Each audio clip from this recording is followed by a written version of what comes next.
Hi, I'm the Michael Myers fanatic back with another video, and this time I'm going to be talking about the Chucky TV series.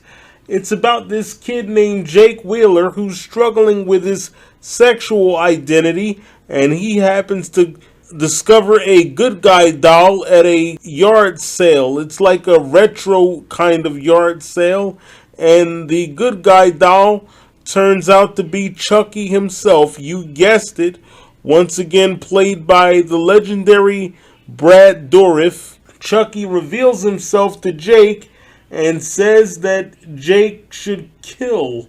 And at first, Jake turns him down, but then he considers it, and you have the bully Lexi Cross, played by Alvia Allen Lind. She did a fantastic job. As I said, she was the bully who later in the series turns out to become Jake's best friend. And you have Jake's boyfriend, Devin Evans, who is a true crime podcaster. I'm not even going to try to pronounce his name. Again, solid acting by him.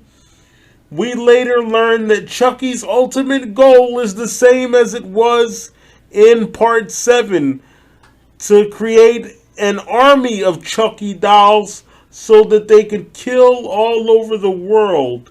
You have the Child's Play alum.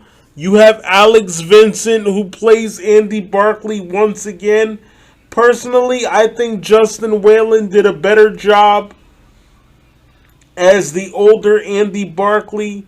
As a child, Alex was great. By the way, Chucky killed all of their parents.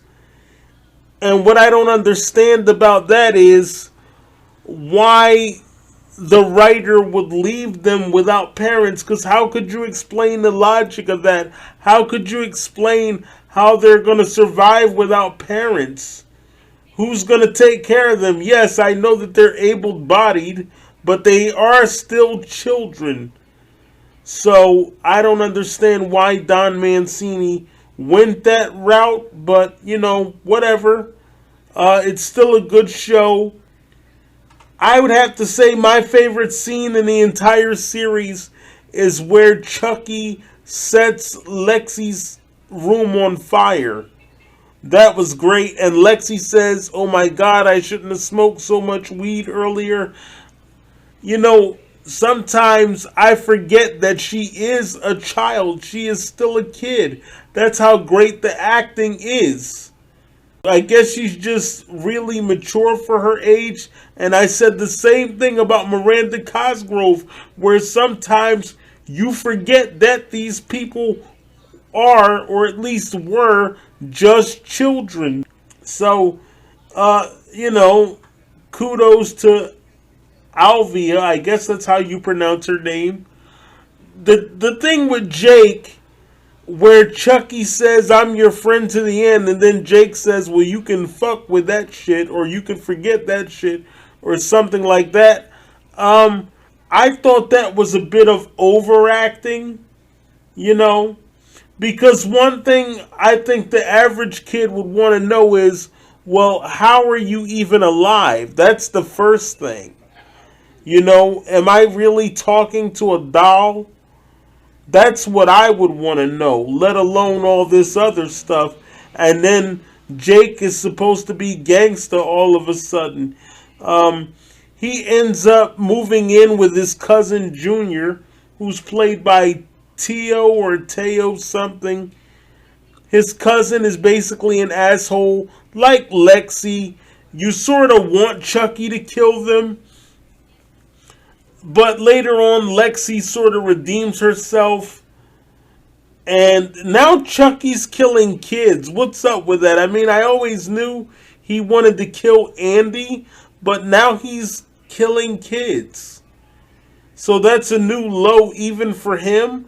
And I sort of feel like Don Mancini might have borrowed from Halloween, because Charles Lee Ray is returning to his childhood home to kill. So, yeah, that sounds a little Michael Myers-ish to me, a little Halloween-ish. But, whatever. all of their parents are dead. Chucky has like a army of Chucky dolls now. And by the way, Fiona Dourif returns as Nika and as Charles Lee Ray in human form, in corporeal form. And I'm thinking, well, why couldn't they just get Brad Dourif to play Charles Lee Ray and slap a wig on him? To me, it would have been much better than getting Fiona Dourif to play Charles Lee Ray. Or they could have even gotten a stunt double to play Charles Lee Ray. The voice didn't have to be exactly the same. But that's my opinion. I enjoyed seeing young Chucky. I enjoyed the fact that he was born mentally ill. I thought that was cool. Overall, solid acting from everyone. I can't wait to see what they do in season 2. I want to thank you guys for listening. This is my first video back. I'm still working out the kinks with the audio, so please forgive me. But thank you for listening to my review of Chucky Season 1. I'm the Michael Myers Fanatic, and I approve this message. Thank you very much.